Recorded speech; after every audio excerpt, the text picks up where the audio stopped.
ನಿನಗೇನು ಬರಬೇಕು ಕೇಳಿಕೋ ಕಂದ, ನಿನ್ನ ಭಕ್ತಿಗೆ ಮೆಚ್ಚಿದೆ ಎಂಬುದಾಗಿ ಹೇಳಿ ಪರಮಾತ್ಮನಾದ ಪ್ರತ್ಯಕ್ಷನಾಗಿ ಆಶೀರ್ವಾದವನ್ನು ಮಾಡ್ತಾ ಇದ್ದೇವೆ. ವಿಕ್ರಮರಾಜನಾದ ಹೇಳ್ತೀನಿ ಪರಮಾತ್ಮ, ದರುಶನ ಭಾಗ್ಯವನ್ನು ತೋರಿದೆಯಾ ಹೇ ಶ್ರೇಷ್ಠರ. ಒಂದು ಕೂಡಿದ ಸಭೆಯಲ್ಲಿ ಪಂಥವನ್ನು ಮಾಡಿ ಅದೃಶ್ಯರಾಗಿ ಹೊಟ್ಟಂತಹ ತಾವು ಕೂಡ ಕಾಡು ಬೇಡುಗಳಲ್ಲಿ ಕೊಡಬಾರದಂತಹ ಕಷ್ಟ ಕಾರ್ಪಣ್ಯಗಳಲ್ಲಿ ಕೊಟ್ಟು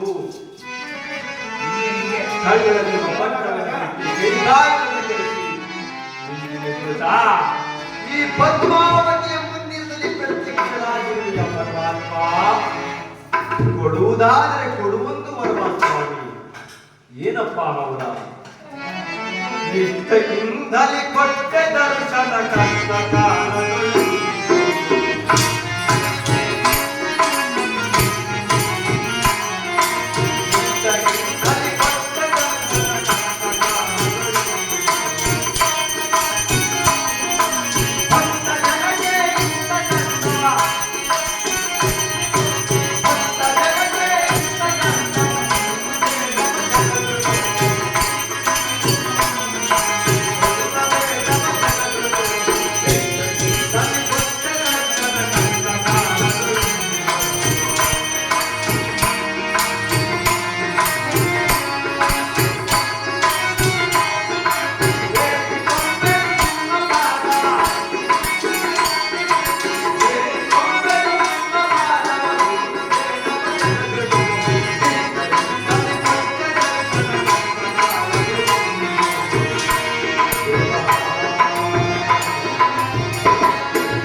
ಲೋಕದಲ್ಲಿ ಯಾರಿಗೂ ಕೊಡಬೇಡ ಎಂಬುದಾಗಿ ಹೇಳಿಕೊಳ್ಳೋಣ.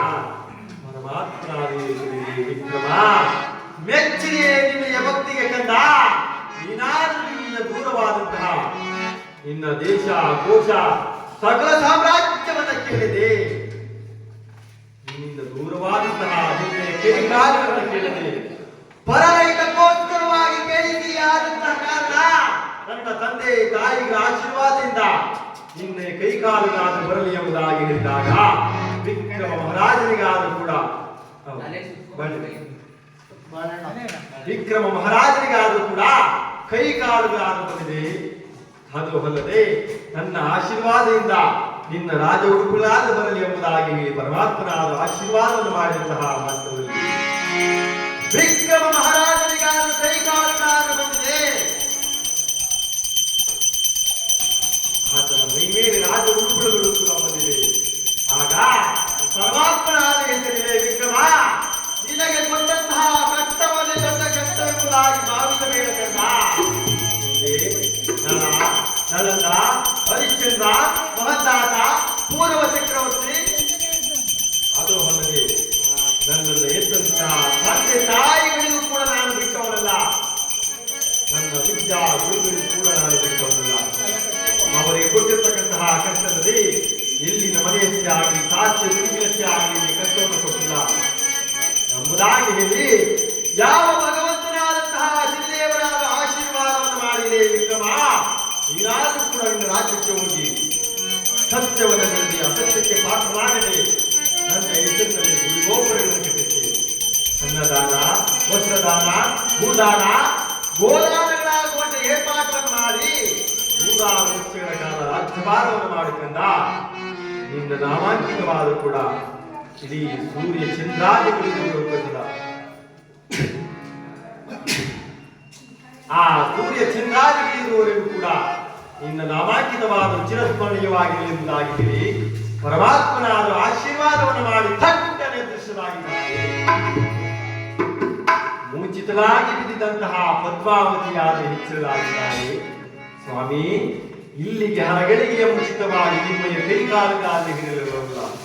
ಇಲ್ಲಿ ನಿಮ್ಮಯ ಕೈಕಾಲುಗಾಲಿ ಬಂದಂತಹ ಬಗೆಯ ಎಂಬುದಾಗಿ ಹೇಳಿದಾಗ ವಿಕ್ರಮರಾಜನಾದೇತ್ರಮ ಆ ಭಗವಂತನಿಂದ ದೂರವಾದಂತಹ ಈ ನನ್ನ ಕೈಕಾಲುಗಾಲು ಕೂಡ ಭಗವಂತನಿಂದಲೇ ಬರುವೆ ಎಂಬುದಾಗಿ ಹೇಳೋಣ. ಅದೇ ಸಮಯಕ್ಕೆ ಆ ಚಂದ್ರಸೇನ ಮಹಾರಾಜನು ಕೂಡ ಅದಕ್ಕೆ ಹೇಳಿದ್ದಾರೆ, ಅಮ್ಮ ನೀನಾದರೂ ಎಂದಿಗೂ ಕೂಡ ಪರಪುರುಷನ ಜೊತೆಯಲ್ಲಿ ಕಾಲವನ್ನು ಕಳೆಯುವುದಿಲ್ಲ ಎಂಬುದಾಗಿ ಇಂದು ಈ ಪರಪುರುಷನ ಜೊತೆಯಲ್ಲಿ ಕಾಲವನ್ನು ಕಳೀತಾ ಇದ್ದಲ್ಲಮ್ಮ ಎಂಬುದಾಗಿ ಹೇಳಿದಾಗ ಆ ಉಮಾಪತಿಯಾದ ಅಪ್ಪಾಜಿ ಇವರನ್ನು ಯಾರೆಂಬುದಾಗಿ ಕಳ್ಳನೆಂಬುದಾಗಿ ಭಾವಿಸಿ ಕೈಕಾಲನ್ನು ಕತ್ತರಿಸಿದ್ದ ತಸ್ಕರಲ್ಲವೇ ಈತ. ಹೌದೇ, ಹಾಗಿದ್ದಂತಹ ಸಂದರ್ಭದಲ್ಲಿ ಇವರ ಕೈಕಾಲನ್ನು ಬಂದಂತಹ ಬಗೆಯ